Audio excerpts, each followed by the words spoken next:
শাস্তি দেই, মেরে ফেলি, মেরে ফেলার চেষ্টা করি, শাস্তি দেই, কষ্ট দেই, এত কষ্ট দেওয়ার নিয়ত করি, তবুও কিন্তু ওই জিনগুলোকে আমরা কষ্ট দিতে পারি।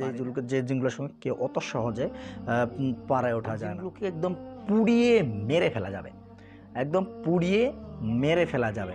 যে জিনগুলোকে একদম রুগীর শরীরে আনার পরে চিৎকার করতে করতে করতে করতে পুড়ে ছাই হয়ে যাবে।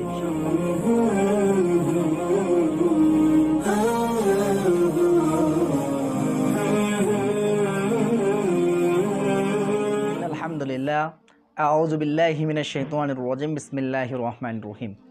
সম্মানিত মুমিন মুসলমান ভাই বোনেরা, আসসালামু আলাইকুম ওয়া রাহমাতুল্লাহি ওয়া বারাকাতুহু। আপনারা দেখছেন জিন ও জাদু ডক্টর চ্যানেল। আমি আছি আপনাদের সঙ্গে মোহাম্মদ গুলজার রহমান। তো প্রতিবারের মতো আরও একটি জিনের চিকিৎসার বিষয় নিয়ে আপনাদের সামনে হাজির হলাম। আজকের বিষয়টি হচ্ছে যে শক্তিশালী ভয়ঙ্কর রূপে যে জিনগুলো আছে, এই জিনগুলোকে পুড়িয়ে কিভাবে মেরে ফেলবেন, একদম আগুন জ্বালিয়ে পুড়িয়ে ছাই হয়ে যাবে, সেই জিনগুলোকে কে পুড়িয়ে মেরে ফেলবেন সেই বিষয় নিয়ে আজকে আলোচনা করব। তো সম্মানিত বন্ধুরা আমার, বেশি কথা না বলে চলুন আমরা আমাদের ভিডিও দিকে চলে যাই। ফিরে আসলাম আবারও আমাদের ভিডিওর দিকে। ভিডিওর আগে চালু করার আগে আমি কিছু কথোপকথন করে নেব। যদি 15ই ফেব্রুয়ারি থেকে আমাদের নতুন একটি জিন এবং জাদুর চিকিৎসা শিক্ষা কোর্স চালু হবে। যারা ভর্তি হতে ইচ্ছুক, অল্প টাকায় তদবির শিক্ষা দেওয়া হবে। অল্প টাকায় তদবির শিক্ষা দেওয়া হবে। যারা অবশ্যই আমাদের তদবির শিখতে আগ্রহী, তারা অবশ্যই আমাদের সঙ্গে যোগাযোগ করবেন ইমো কিংবা হোয়াটসঅ্যাপের মাধ্যমে, বা সরাসরি নাম্বারে কল দিয়েও কথোপকথন করতে পারেন। আর ভিডিওটি যদি ভালো লাগে অবশ্যই চ্যানেলটা সাবস্ক্রাইব করে দেবেন এবং পাশের বেল আইকনটি দাবিয়ে দেন এরকম নিত্য নতুন ভিডিও পাওয়ার জন্য। তো বন্ধুরা আমার, আজকের যে আলোচনাটি হচ্ছে শক্তিশালী বা কিংবা ভয়ঙ্কর রূপে যে জিনগুলো আছে, যে জিনগুলো রুগী অনেক কবিরা ছাড়াইতে পারে না, যে জিনগুলো অনেক কবিরা ছাড়াইতে পারে না, বা যে জিনগুলো যে কোনো কবিরাজের কাছে গেলে ওই জিনগুলো সেরকমভাবে তেজালু হয়ে যায়, যে জিনগুলো একদমই তেজালো হয়ে যায়, যে জিনগুলো কারো কথোপকথন শোনে না, কারো ওর শরীরের মধ্যে কোরআন আয়াত পড়ে ফু দিচ্ছে, বা আয়াত পড়ে ফু দেওয়ার পরে কাজ হচ্ছে না। অনেকগুলো তাবিজ কবজ দিয়েছে, শরীরের মধ্যে ধারণ করেছে, ধারণ করার পরও তাবিজ কবজ কোনো কিছু মারে না, কোরআনের আয়াতকেও কোনো কিছু। এমন একটা বেয়াদব টাইপের জিন, এমন একটা শয়তান জিন। অনেক সময় দেখা যায় যে জিনগুলো জবাই হয় না, অনেক সময় দেখা যায় জিনগুলোকে জবাই করতে পারে না অনেক কবিরাজ। যে জিনগুলোকে জবাই করতে পারে না, সেই জিনগুলোকে আপনারা কীভাবে সফলতা, আবার যে জিনগুলোকে আমরা এত শাস্তি দেই, মেরে ফেলি, মেরে ফেলার চেষ্টা করি, শাস্তি দেই, কষ্ট দিই, এত কষ্ট দেওয়ার নিয়ত করি, তবুও কিন্তু ওই জিনগুলোকে আমরা কষ্ট দিতে পারি না কিংবা কোনো কিছু। মানে যে জিনগুলোকে একবারে জাদুকর টাইপের জিন, যেগুলোকে এত জাদুকর, যে জিনগুলোর সঙ্গে কেউ অত সহজে পারে ওঠা যায় না। তো সম্মানিত বন্ধুরা আমার, ওই জিনগুলোর সঙ্গে আপনারা কীভাবে লাগবেন, কীভাবে বুঝবেন যে ওই জিনগুলোকে আপনারা কীভাবে পুড়িয়ে ফেলবেন, ওই জিনগুলোকে একদম পুড়িয়ে মেরে ফেলা যাবে, একদম পুড়িয়ে মেরে ফেলা যাবে। যে জিনগুলোকে একদম রুগীর শরীরে আনার পরে চিৎকার করতে করতে করতে করতে পুড়ে ছাই হয়ে যাবে ইনশাআল্লাহ। এবং কি রুগীটা এক সময় দেখবেন যে রুগীটা সুস্থ হয়ে গেছে, রুগীটা এক সময় দেখবেন যে রুগীটা একদমই সুস্থ হয়ে গেছে। হঠাৎ করে রুগীর শরীরে কথার কথা হঠাৎ করে সুস্থ হয়ে যাবে জিনটা বা রুগীটা। তো সম্মানিত বন্ধুরা আমার, এই বিষয়টি নিয়ে আজকে আলোচনা করব।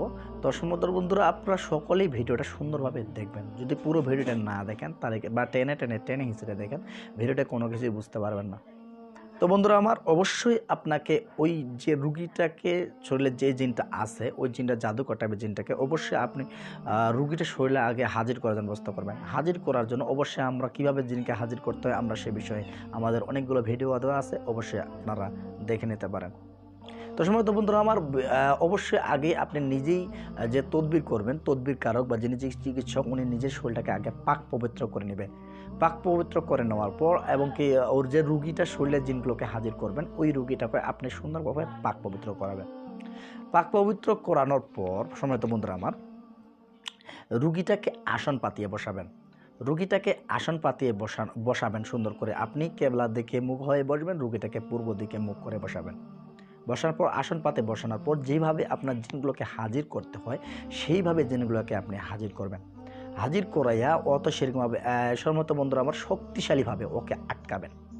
শক্তিশালীভাবে ওকে আটকানোর জন্য এরকম নিয়ত করে রাখবেন ইনশাআল্লাহ।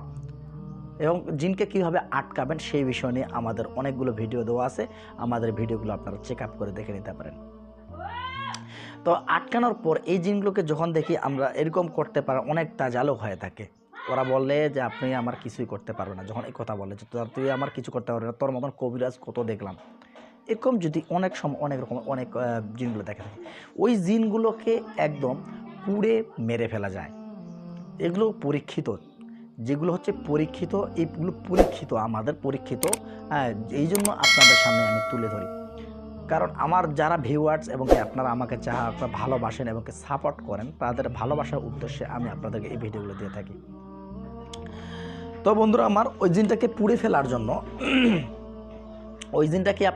ফেলার জন্য সর্বপ্রথমে আগে আল্লাহর কাছে নিয়ত করবেন। সম্ভবত বন্ধুরা আমার, আমি আমার এই যে মোবাইলে মানে জিনিসগুলো লিখে রাখছি এবং কি টুকে রাখছি কীভাবে পুড়ে ফেলবেন। তো সম্ভবত মাঝে মাঝে আমাকে মোবাইলের দিকে তাকাইতে হতে পারে, তাই আপনারা কোনো কিছু মনে করবেন না। তো ওই আগে আপনাকে কি করতে হবে, সর্বপ্রথমে আপনাকে জিনগুলোকে আপনাকে পুরানোর নিয়ত করতে হবে আল্লাহর কাছে। কিন্তু আপনাদেরকে বলবো সম্মত বন্ধুরা, যে কোনো জীবিত জীবকে একদম পুড়িয়ে মেরে ফেলা আল্লাহ কিন্তু কখনোই আমাদেরকে এটা জায়েজভাবে নেবে না, বা ইসলাম কখনোই কিন্তু সমর্থন করে না, ঠিক আছে। কিন্তু যখন দেখবেন যে এই জিনগুলো জালেম বা অনেক কথা শুনতেছে না বা জবাই হচ্ছে না, তখন আপনারা কিন্তু এই জিনিসটা বা এই তদবিরটা প্রয়োগ করবেন, তাহলে কিন্তু ওই জিনটা একদম পুড়ে ছাই হয়ে যাবে ইনশাআল্লাহ। এখন বসার আগে সর্বপ্রথমে আল্লাহর কাছে নিয়ত করবেন যে আল্লাহ, আমি এই জিনটাকে পুড়িয়ে মেরে ফেলবো, আল্লাহ আপনি আমাকে তৌফিক দান করুন। যেহেতু এই জালেম জিনটা যাচ্ছে না রোগীর শরীর থেকে এবং কেউ কথোপকথন করতেছে না, শুনতেছে না, তাই এদেরকে আমি পুড়ে মেরে ফেলবো। যতগুলো জিন থাকুক না কেন, নিয়ত করবেন যতগুলোই জিন আছে ততগুলোকেই পুড়ে ফেলবেন। যারা ভালো আছে তাদেরকে ভালো জন ব্যবস্থা করবেন, যারা খারাপ আছে তাদের খারাপ সেরকম ব্যবস্থা করবেন। এভাবে নিয়ত করার পর সর্বপ্রথমে আগে আপনি ইস্তেগফার কয়েকবার পাঠ করে নেবেন। সর্বপ্রথমে ইস্তেগফার পাঠ করে নেবেন অন্তর থেকে, আল্লাহর কাছে ইস্তেগফার পাঠ করবেন যে অন্তর থেকে ইস্তেগফার পাঠ করার পর দরুদ-ই ইব্রাহিম আপনি হাতে পড়বেন টোটালি দরুদ-ই ইব্রাহিম, যেটা আমরা নামাজে পড়ি, এই দরুদ-ই ইব্রাহিম আপনারা পড়বেন টোটাল 11 বার। দরুদ ইব্রাহিম সর্বপ্রথমে আপনাকে দরুদ ইব্রাহিম 11 বার পরে 11টা দম দিয়ে দেবেন রোগীর শরীরে ইনশাআল্লাহ। দরুদ ইব্রাহিম 11 বার পড়ার পর আয়াতুল কুরসি, আবার চলে যাবেন আয়াতুল কুরসি পড়ার পর পড়বেন আপনি 11 বার। 11 বার পরে 11টা দম দিয়ে দিবেন ইনশাআল্লাহ। একবার পড়লেন একটা দম, একবার পড়লেন একটা দম, এভাবে টোটাল 11 বার পরে 11টা দম দিয়ে দেবেন বন্ধুরা আমার। দরুদ ইব্রাহিম প্রথমে 11 বার, তারপর আয়াতুল কুরসি আবারও 11 বার। আবারও আপনাকে কি করতে হবে, এখানে দরুদ ইব্রাহিম পাঠ করতে হবে আবারও 11 বার। দরুদ ইব্রাহিম আবারও আপনাকে পড়তে হবে 11 বার পরে 11টা দম দিয়ে দিবেন। তারপরে সূরা কাফিরুন আর সূরা ইখলাস, সূরা ইখলাস এই দুইটা সূরায় আপনাকে প্লাস করে একটা ধরতে হবে। সূরা কাফিরুন আর সূরা ইখলাস দুইটাকে আপনাকে ধরতে হবে একবার। এই দুটা সূরা মিলাইয়ে আপনাকে টোটালি 11 বার পড়তে হবে। মানে দুটা সূরা 11 যখন 22 বার হয়, আপনাকে টোটালি 11 বার ধরতে হবে। 11 বার পরে 11টা দম দিয়ে দিবেন। আবারও দরুদ ইব্রাহিম 11 বার পাঠ করবেন। আবারও কি করবেন, দরুদ ইব্রাহিম 11 বার পাঠ করে 11টা দম দিয়ে দিবেন। তারপরে আবার সূরাতুল ফালাক আপনি পড়বেন 33 বার। সূরাতুল ফালাক আপনি পড়বেন 33 বার। আর সূরাতুল ফালাক 33 বার পরে 33টা দম দিয়ে দেবেন ইনশাআল্লাহ। আবারও দরুদ ইব্রাহিম পাঠ করবেন 11 বার। আবার দরুদ ইব্রাহিম 11 বার পাঠ করে 11টি দম। তারপর আবার সূরাতুল নাস আবারও পড়বেন 33 বার। 33 বার পরে 33টা দম দিয়ে দেবেন রোগীর গায়ে। আবারও সবার শেষে দরুদ ইব্রাহিম পাঠ করবেন আবারও 11 বার। 11 বার পাঠ করে 11টা দম। আর যে সবার শেষে যে আমলটি করবেন এটা সূরাতুল ইউনূসের 81 এবং 82 নম্বর আয়াত। সূরাতুল ইউনূসের 81 এবং 82 নম্বর আয়াত যে আয়াতটি আপনাকে আবারও পড়তে হবে 33 বার। 33 বার পরে 33টা আবারও দম দিয়ে দেবেন। আবারও সবার শেষে দরুদ ইব্রাহিম পাঠ করে নেবেন 11 বার। 11 পরে 11টা দম। তো সম্মানিত বন্ধুরা আমার, আশা করা যায় আপনারা বুঝতে পেরেছেন যে আপনারা এই আমলগুলো প্রথম অবস্থায় করেও কিন্তু জিনগুলোকে শাস্তি দিয়ে মেরে ফেলা যাবে এবং পুড়ে ছাই হয়ে যাবে। এই আমলটার মাধ্যমে জিনটা একদম পুড়ে ছাই হয়ে যাবে ইনশাআল্লাহ। যখন আপনি এই আমলগুলো করবেন তখন কিন্তু রোগী চিৎকার করতে শুরু করবে।